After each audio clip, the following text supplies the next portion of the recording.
Hello and welcome. I'm Jasmine Knell, a cell biologist on the openScope Traveller team.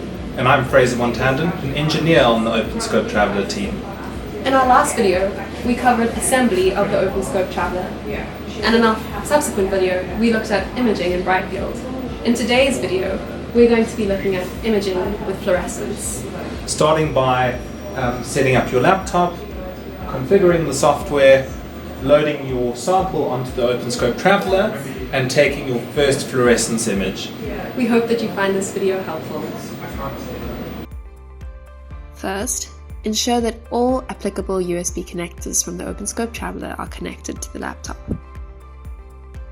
Confirm that OF17 is indeed connected to laptop port P01 and that OF18 is indeed connected to laptop port P02.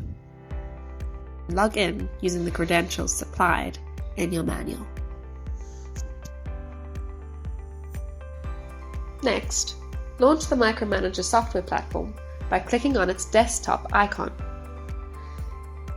In the Micromanager startup window, select the default user profile and ensure that the hardware configuration file cellcam multimodal LED.cfg is selected before proceeding. The Micromanager control window will open. Insert the objective lens into the turret. Begin with the low magnification objective lens and progress to high magnifications as needed. Do not use immersion oil with any objective lens except for the supplied 100x objective.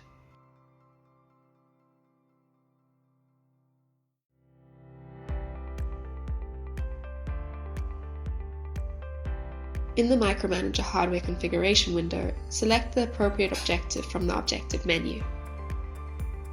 It's important to note that this needs to be updated manually every time you change the objective to ensure that the metadata associated with your image is correct. Ensure that the filter layer is set to the multiband position. This will place the multiband filter in the light path and enable visualization of the DAPI, FITSI, and TRITSI channels. Carefully place the prepared sample slide on the stage holder with the cover slip facing down towards the objective. Cover the slide with the stage cover. This is important to minimize detection of ambient light in the room.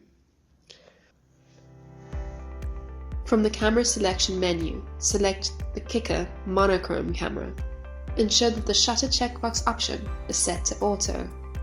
To select the monochrome camera, adjust the camera tilt mirror on the open frame to direct the optical path to the selected camera. In the Micromanager control window, select Off from the channel menu. This will make sure that the transillumination light is turned off. Click the Live button in the Micromanager control menu to begin live image preview. Two additional windows will appear. The first window is the preview window, which displays the live camera feed, and the second window is the histogram and metadata window, which provides information as to the exposure, gain, and image intensity. The histogram should initially show minimal intensity since the Iris 400 illumination source is off. Locate the power button on the back of the Iris 400 controller and power on the unit. Consult the excitation and emission spectra of your fluorophore of interest and select an LED of an appropriate wavelength to excite your fluorophore.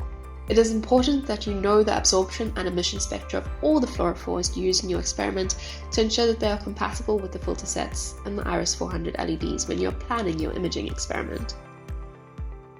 In this case, we will be using the daffodil root slide that is supplied with the Traveller. For this slide, you can look at autofluorescence using the green LED. Adjust the illumination intensity by clicking once on the desired wavelength button, RGB or UV, and rotating the control knob on the right side of the unit. Press the wavelength button a second time to activate illumination.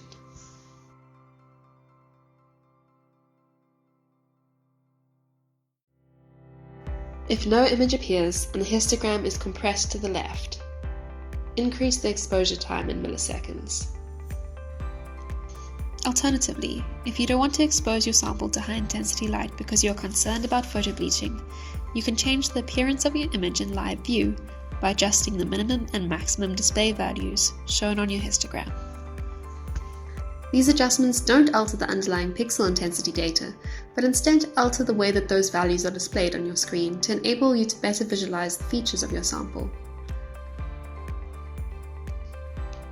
Once an optimal exposure is set, adjust the sample position and bring it into focus using the X, Y, Z stage. Use the X and Y micrometer knobs to translate the sample, and the Z focus knob to adjust the focal plane. Avoid bringing the objective too close to the cover slip. Use the coarse and fine focus controls in the pillar to bring the region of interest into focus. Once in focus, review the histogram and fine-tune exposure if needed. Examine the minimum and maximum values displayed underneath the histogram, which give the intensity of the least and most saturated pixels. Remember, you want to maximize contrast and range, but avoid clipping, which is when you have pixels in the lowest and highest intensity values. For a 12-bit monochrome image, there shouldn't be any pixels above an intensity value of 4094. If there are oversaturated pixels, decrease the exposure or LED intensity. Once you've optimized the exposure, you're ready to capture your image. To capture your image, you can click Save on the lower right corner of the live display window to save the current field of view directly. Alternatively, you can click Stop Live and then click Snap and save the image. Save your image using an appropriate file format. Your sample name should include information about your sample, the date it was taken, as well as information as to the imaging modality. Always maintain at least 2 independent copies of critical data sets, and check your institution's data management policy to ensure compliance with storage duration, privacy, and sharing requirements. Congratulations, you've now taken your first fluorescence image using the openScope Traveler. We hope you found this video helpful.